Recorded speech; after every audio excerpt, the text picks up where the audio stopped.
Welcome everyone and welcome to Avid Engage. We are here doing another one of our videos to connect with our community. We are in the Harmony Development again in the Sunshine Coast in our brand new dog park. So we thought what best to launch our new park with talking to our very local dog trainer Charlotte. Charlotte Bryan is joining me today. Charlotte is from Paws, Claws and Tails. That's her company and she is our local dog trainer. Welcome Charlotte. Thank you so much for having me. And also the star of our show here is Frankie. Hello Frankie, how are you? So we thought about start talking a little bit about Charlotte's background and just tell us a bit about how she actually decided to become a dog trainer. So tell us Charlotte, how did you decide to actually be a dog trainer? Well, I've loved animals all my life and originally I wanted to be a vet, but I guess dog training was my calling. The first time I trained a dog was when I was about 12.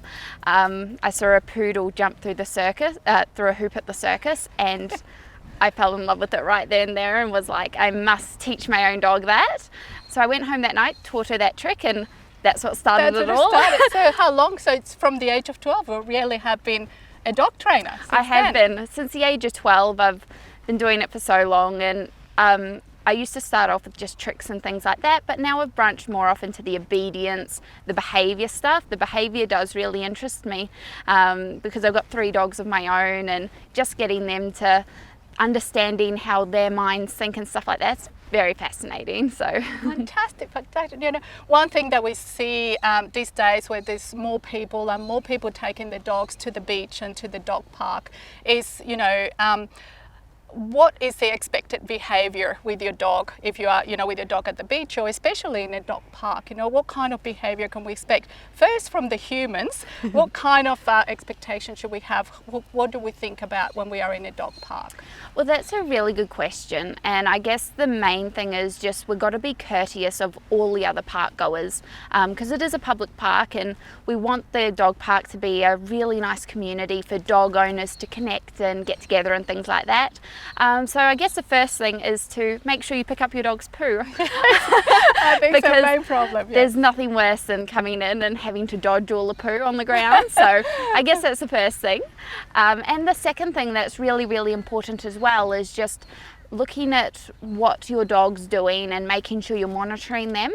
There's nothing more scary for some owners when they take their small dog to the park and you've got a big dog running around and not listening to their owners and things like that.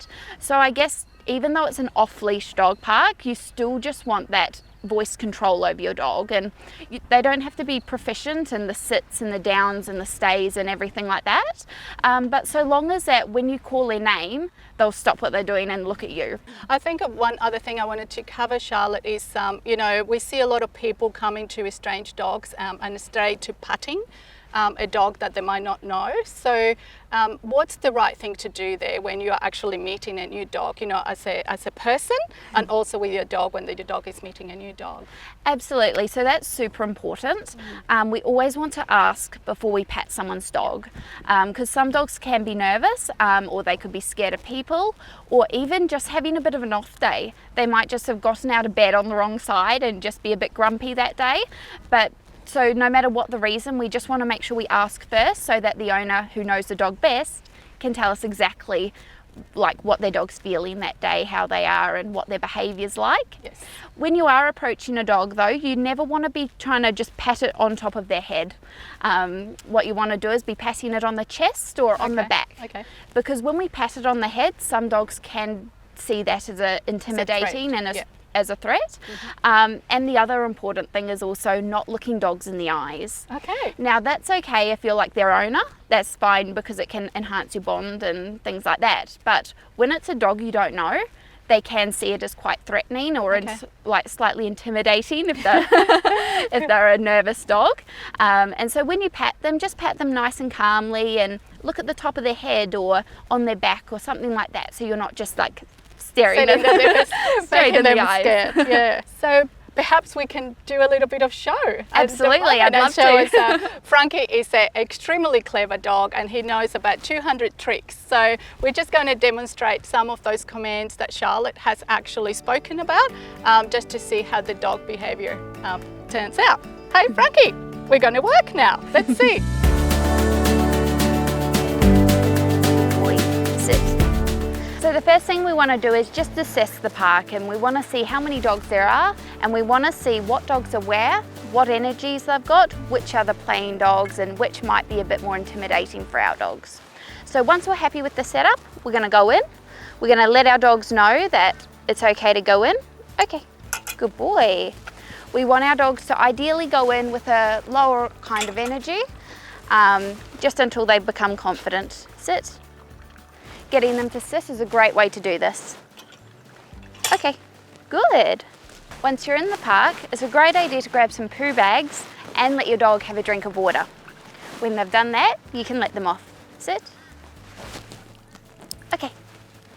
So as I mentioned, it's really important that when you're at the park, you're able to get your dog's attention. A great way to do this is just to build up their name recognition, which is just how often they respond to their name. To do that, I've got Frankie here. All we're going to do is we're going to wait till he's distracted. When he does, I'm going to call his name and give him a reward for looking at me. Frankie, good boy. It's a great idea if you want to bring a treat bag or just some treats to the dog park so you can practice this. The more you practice, the better your dog will be and the more focused they will be on you. Frankie, good.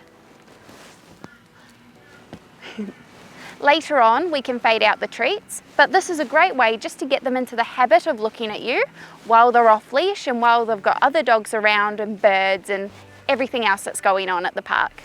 Frankie. Good boy.